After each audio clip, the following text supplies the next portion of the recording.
परम प्रेमाई शिशि ठाकुर मोर जगत जननी शिशि लक्ष्मी माँ परम पूज्यपाद शिशि बड़दा परम पूज्यपाद शिशि दादा आजिर भरोसा आचार्य देव ठाकुर परिवार सभी समस्त चरण में मैं अनंत कटी प्रणाम करता हूँ। आज आप लोगों के सामने भातृभुज्य और भूतभज्य के बारे में मैं कुछ जानकारी दूंगा जो केष्टदा ने शिशि ठाकुर जी से पूछा है। ये जो प्रसंग है इष्टभूति का प्रसंग ही है।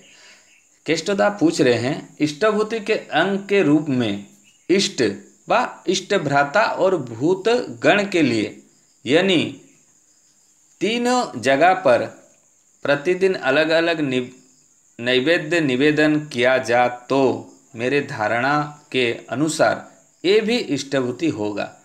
केष्टदा ने बोल रहे हैं जे मैं अलग अलग डिब्बे में अलग अलग यदि निवेदन करूं इष्टभूति भातृभुज एंड भूतभुज ये सही होगा। तो इसी की बातों में केष्टदा की बातों में शिशि ठाकुर जी बोल रहे हैं जे इष्ट प्रति लक्ष्य कर ही भातृभज्य और भूतभज्य भी उत्सर्ग करना है। सब मिलकर इंटीग्रेटेड सहत एक ही चीज है। अपने भरण के बातें सोचने के पहले हमें सर्वप्रथम इष्ट गुरुजन गुरु भ्राता एवं भूतगण के भरण के बारे में सोचना है। इसके लिए वास्तविक रूप से जितना संभव होगा उतना करेंगे। इसमें कोई बाउंड नहीं है, जिसे जो संभव है उतना ही हम लोग को करना है। इसके जरिए हमारे मस्तिष्क में ये बात बैठ रहेगी कि इष्ट सेवा तथा इष्ट के लिए परिवेश के सेवा ही हमारे जीवन में मुख्य है। ऐसी चिंता यदि हमारे मस्तिष्क और हमारे आचरण में आ जाती है तो दरिद्रता अजज्ञता और ओलक्ष्मी वहाँ स्थान नहीं पा सकते हैं। ये यदि हम लोग सिस्टमेटिक करेंगे तो हम लोगों की दरिद्रता कभी नहीं होगा, अजज्ञ भी हम नहीं रहेंगे और लक्ष्मी हम लोग का घर में वास करेगा। ये हम लोग को नियम अनुसार करना है। तो इसीलिए इष्टभूति है धर्म अर्थात जीवन वृद्धि का कॉर्नर स्टोन व प्रधान भित्ति प्रस्तर। इष्टभूति के रूप में नित्य भोज्य या नैवेद्य उत्सर्ग करने की विधि है, पर उसे रखने एवं महीने के अंत में इष्ट स्थान पर पहुंचाने में वास्तविक असुविधा है। तीनों जगह में यदि हम लोग रखेंगे तो ये चीज पहुंचाने के लिए असुविधा है। कैसे असुविधा है? इसीलिए भोज्य को अनुरूप पैसा रख देने से ही काम चल जाता है। यदि हम लोग इसे भातृभुज और भूतभुज को भी हम लोग पैसा में रखेंगे तो इसमें भेजने के लिए हम लोग को सुविधा होगा। इष्टभूति करने की बेला में इष्टभूति भूतभज्य और भातृभज्य यदि पृथक भाग माने भाग भाग से तीनों डब्बे या टुकड़े में बांधकर चिन्हित कर उसमें डब्बे में चिन्हित किया जाएगा। ये इष्टभूति डब्बा है, ये भातृभुज्य एंड भूतभुज्य, ये चिन्हित कर रखो तो उसमें कोई दोष नहीं है। पूरे मास में जब मास पूरा हो जाएगा 30 दिन हो जाएगा, जिसके बाबत जितना निवेदन होगा उसी अनुसार महीने पूरा होने पर दोगे, जो जितना हो सकेगा उसमें उसको हम काउंट करेंगे। काउंट करने के बाद उसको भेजना है। पर ये स्मरण रखना है कि इष्ट भरण ही मुख्य है। यदि जैसे हम लोग वृक्ष एक है, वृक्ष है इष्टभूति और शाखाएं हैं क्या है भूतभज और भातृभज, ये शाखाएं हैं।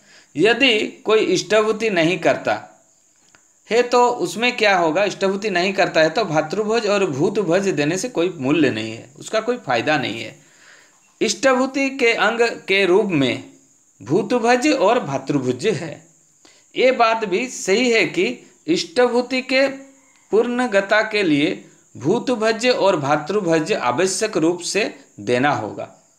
तीनों के पृथक पृथक उत्सर्ग करने के प्रसंग में ही मैं इतनी बात कह रहा हूँ। अलग अलग निवेदन भी किया जा सकता है।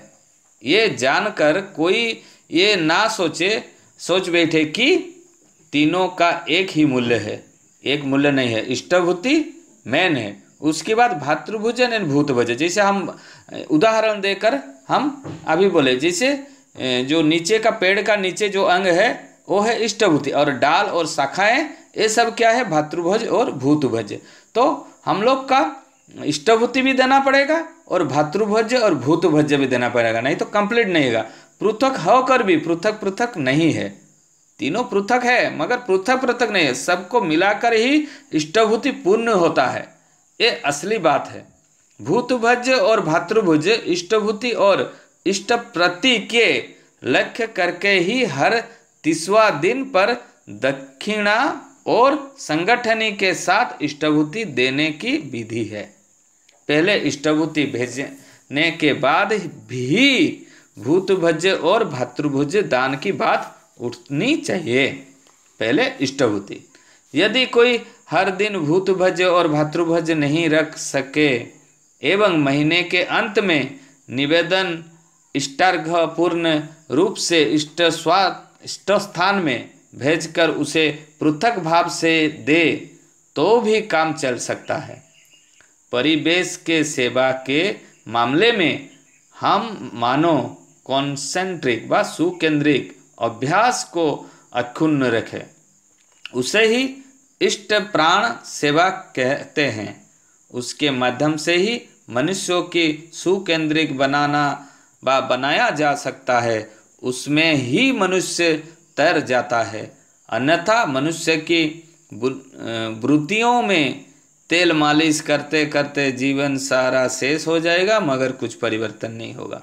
तुम अपने को उजाड़ कर वास्तविक रूप से किसी दूसरे के लिए नहीं कर सकोगे। तो सभी लोग अपने अपने प्रवृत्तियों के पोषण के लिए तुमने व एक्सपर्ट व शोषण करने लगते हैं, मगर उसमें बुराइयां भी घुस जाता है।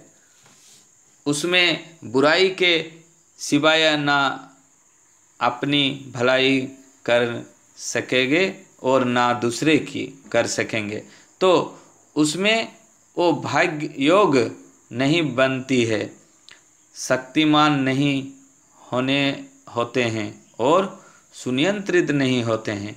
इसीलिए आप लोग जो यहाँ हम आलोचना आज किए भातृभुज और भूतभुज के बारे में, इसमें थोड़ा माने आप लोग सोचिएगा, इसको यदि ठीक ठीक आप नहीं करते हैं तो इसको करने के लिए कोशिश कीजिएगा। ये आलोचना बहुत इम्पोर्टेंस है, आप लोगों के सामने में कोशिश किया कि ये बात आप लोगों तक मैं पहुंचाऊं। जो ये बात आपको अच्छा लगा तो मेरे को और कमेंट कीजिए, मैं नई नई बात आप लोगों के लिए लाना चाहता हूं। वंदे पुरुषोत्तम, जय गुरु।